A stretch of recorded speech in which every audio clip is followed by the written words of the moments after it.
we're back. The 27th episode of The Climb. And it's one of the most important ones because we have the most special person in the world. My wife, Kristina Garboski. Thanks for joining us, Kristina. Thanks for having me. Super excited to have you. And for everyone out there, Christina's usually keeping me waiting for about 30 minutes every time we have to be somewhere. She was only 25 today. So thank you. I was sweating it out in my makeup here in front of the camera for a bit. I'm getting better. 5 minutes Yeah, better. but you're here. So Christina and I have been talking about this episode for quite some time now, and it's a really good time, to bring Christina in and kind of get her insight. Living with someone that has bipolar disorder or mental illness, and talk about what goes on, behind the camera, behind the climb of our communication, how we work together as a couple, and what she does to even take care of her own self. So I thought it would be important, especially considering she's kept me together. We've been together for over 5 years now, or coming up on 5 years. She's been there some of the hardest days of my life, and I think I would have had even harder if I haven't had her. So love you, babe. And I guess let me ask you this. I mean, how is it living with someone that has a mental illness? I mean, everything is different day to day. I feel like there's hard days, there's easy days, and that's just with everybody, honestly. Um, I think just having open communication with one another and being able to be truly vulnerable and honest with your feelings um, is the most important thing. Being able to communicate kindly with the other person and not to like come across in a really rude or negative way. So just having really good open communication with one another is a very important thing. Mhm. And I mean, I guess I want to ask you like a heavy hitting question right up front with the communication style. It is hard to approach people that have bipolar disorder, especially people that are in manic episodes. It's hard to approach people like AJ Grabowski who are type 1, who are, can be a little bit, I guess, strong headed at times. Let's just put it gently. I mean, how do you gauge that level of, hey, I need to go talk to this person because something might be up, or I want to get something across that I think something I'm seeing? I know it might be hard, so feel free to take your time answering that question. Yeah, I think it's something that I've come to learn with because I know in the past I kind of would just jump at you and be like, what's wrong? What's wrong? And kind of make it very panicky. And you can't do that. Like, I think I've come to learn you have to really choose your words carefully and um, kindly, like I said before, just approaching the conversation as like any other and just checking on the other person. Like, hey, like on a scale of 1 to 10, how are you feeling? Are you noticing these things? Or is this just a coincidence? Is nothing really going on? Just wanted to kind of check in. So kind of just doing that, not to like use anything to set the person off, knowing their triggers for sure. Yeah, I think that's super important to know people's triggers, and obviously it takes time. We've had time, we've been battle tested, but something I want to like commend you on that I think is a hard skill for people to learn, but necessary, is you show your patience, and I can feel it. I can feel that you're being patient, and it's one thing to say things with your words to try to be patient, but I can feel your patience. So, I mean, like, can you talk more about that? I mean, just in general, like, I don't know what goes through your mind trying to keep up with me, but I definitely feel it, and that's very much appreciated. Yeah, I think honestly, it's maybe just like a nurturing type of thing. Um, and knowing like if roles reversed or if any situation, if I was in a situation feeling vulnerable, upset, whatever, you would have to have the patience with me and you do as well with me in different situations. So I think just, caring for people you love, like I love you, obviously, you're my husband. So it's just I hope having so. those caring, nurturing feelings and being patient with that person and taking care of them, you know? Yeah. No, it feels that way, and it feels like you have that nurturing aspect in all aspects of life. Whether it's with me, our family, our friends, you definitely care, and a lot of people out there do care, and I feel as if your true colors showed like with my last hospitalization when it was the third one. And for most of the people in my life, it was their third go around of trying to support me. And, you showed the ultimate sign of strength and, the poise and calm that, hey, everything's going to be all right. Hey, what do I need to know? What do I need to figure out? Um, and that takes a really strong person to do that. And I guess like any words of advice to those people that might be fighting the good fight of supporting their spouses or friends or partners, but like just feeling down on themselves, like words of encouragement that you maybe have tapped into over Yeah, that time. I kind of thinking about the situation as like everything is temporary, nothing is permanent. There's different seasons of life. You're going to go through different situations, and it's not going to be forever. So things are going to change. It's kind of just enduring the good with the bad Yeah, and accepting it. Um, that's kind of just a little tidbit. that's good. That is good. Well, talk to us because, like, I know that our relationship's really great and how you support me, but like, how is it, kind of supporting someone else and then realizing, oh wow, I have my own baggage too. Like, I have my own crap. Like, kind of how is it kind of juggling, a little bit of both? And I know we could both answer this question, but for yourself, why don't you kind of tell us a little bit? Hmm, it's a loaded question, but I I can think start though. Let me basically say this. The one thing I appreciate about you, and I've heard this from other people too, is that you have really prided yourself on an individual who has owned their freedom as an adult, and you respect your you time. And I feel like you're gonna put your family first, me, Rover, and then all of our other family, extended family, friends in line. But you do put yourself first because you want to make sure that, hey, listen, like I need to take care of myself. I need to make sure I'm in a good state of mind, good place, because if I can't take care of myself, how can I take care of anyone else? So I mhm. know that like that pride and that, I wouldn't call it individualism. I would call it freedom of like I've earned the right to take care of myself. I'm going to continue to take care of myself because I have others, that I can help after that. Well, yeah, I mean, also I think it's more or less being able to bounce off each other. You know, you may be at 20 and maybe be at 80 and vice versa. It's kind of like being able to bounce off each other's energy and take the load of it when the other person may not be able to give that much energy into day-to-day life together or, household, like whatever you want to call it. So I think that is a big part of it.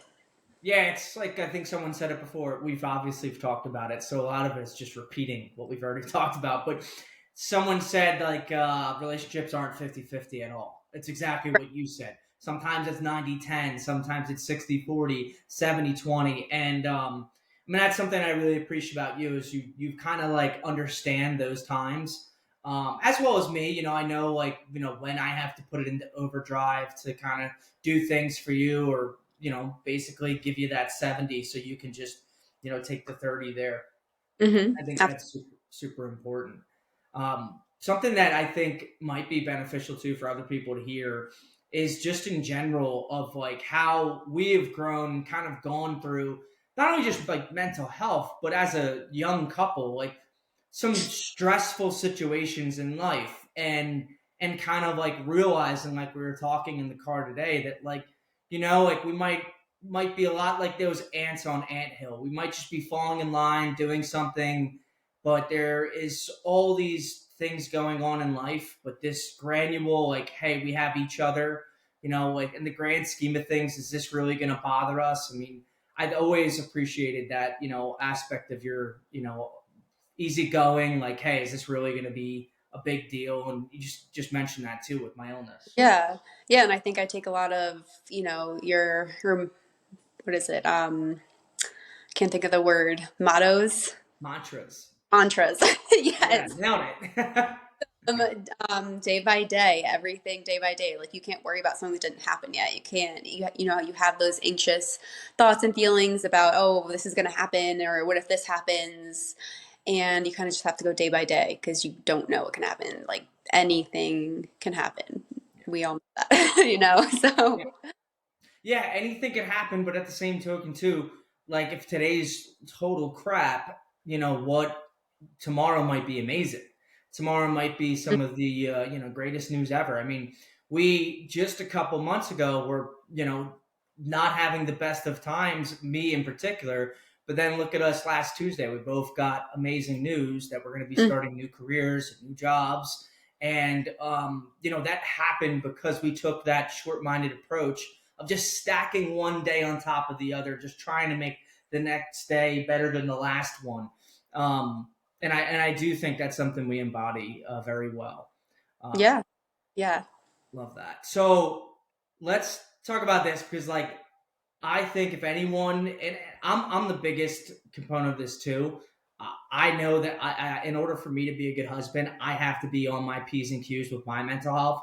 I have to take care of it. But like, what are you doing to take care of yourself? What's like Christina? Like, all right, I'm nurturing. I care about others, but I have to care about myself first. What's that self care, routine or stuff that you'll be doing for yourself? I think definitely having a good routine in place, which I know I sometimes slack on, but when I'm in my routine, I feel like I'm thriving and I'm at my We were best. just talking about this at lunch, over lunch, and I'm laughing because we were just talking about this. That's why. So, yeah, routine is very big for me. I'm a creature of habit. I love having my routine, so that is really helpful to me. And then also not procrastinating things that I have to get done. Because if it's something I know, like, even if it's just something so easy, but it's like on my mind, if I procrastinate it, it makes me anxious. I just more or less like just go get it done. So not procrastinating things because it's just going to drive me nuts. And then having time for myself. So, there's, we all have busy schedules, especially around now the holidays, making sure there's some time during the week where, hey, I'm going to go shopping, do my thing. Mhm. I'm gonna go get my nails done or have just like me time at home where I'm reading, watching my shows, whatever that is, to like reset myself. So really making sure I do things that are recharging myself that I enjoy. Yeah, and those may be like small things. We've had other people on the podcast that have talked about like finding the smaller things in life that you like love, and like it might just be shopping for like $30 worth of items at Target, which do add up. I could speak for every husband out there. They do. Target is a bad place for the budget, but in general, those small activities, if they bring joy to you, whether that's shopping, going to get your nails done or just in general, like just getting out of the house and going for lunch like we did. I Hmm. think that's something that you do prioritize is like, I'm gonna do these small things that bring me joy. And even if it is, like you said, reading your Kindle or, watching Love Island's 45 episodes, uh, Secretly like them, don't which lie. I secretly follow in the other room while I'm playing my own video games. Yeah, sure. Um, no, that's a really good comment too, and I think you mentioned it previously with the routine. Um, I think one thing that you didn't touch on is it's part of your routine, whether it's daily or weekly or every other day, is you keep yourself extremely organized. Yeah. And I mean, at times our house, and I think I have a part of this too, but you're the driving force with the vacuuming and the dusting and everything of that nature, like every other day. Um, you've talked about how that kind of keeps your mind clear, and you also talked about procrastinating. So tell me like how that goes hand in hand because I think that does really well for me, and I feel so spacey when I'm not organized and when I don't Hmm. have a clean space. Yeah, I think I just kind of make it a part of my routine on some days, but I also just feel like I can't think if my space is messy. Mm. So just having, everything put away in its place and like organized, clean, kept helps my mind space so much. So I just make it part of my routine and just get it done because I know it's going to make me feel better Yep. and, makes you feel better as well. So win win. Yeah. Yeah, well, I have my routine with the shades and the pillows and the blankets and the dishes in the morning. So we have a little bit of, I guess, the 20/80 Mhm. Yeah, of, that's of not. keeping the house clean. But I think there is something behind that, whether that's like the whole Steve Jobs thing where he only wears one outfit or only wore one outfit because he doesn't have to think about it. Maybe that's the same thing with having a tidy house and being organized, or it's just the fact that you're having these little small habits like your boy James Clear, Atomic Habits, right? Getting these small achievements, these small wins, and they add up and build momentum going into some of these bigger tasks that we have, kind of on the day. So let me, because this has been good. I appreciate it. I know it's a hard topic because we're all over the place with communication, relationships, mental health. I mean, if you had a tip for someone that is in a relationship, male or female, or recently married, or even married for years, with a husband or wife or partner that has mental health, what's your advice? What's your advice that you give someone that was in a similar situation of yours? Maybe if it's in crisis, or maybe if it's just in time of high stress. In how Take to your time if you need to, but in my advice on how to handle living with a loved one with mental just illness. just in general, the advice out there that you would have given Christina 4 years ago. I think be patient and kind and loving to one another. Um, and things change day by day. You're going to be able to handle things differently as you learn and grow with each other. So just be patient. Be patient. Wow, that's amazing. I almost cried. That Oh, was really sweet.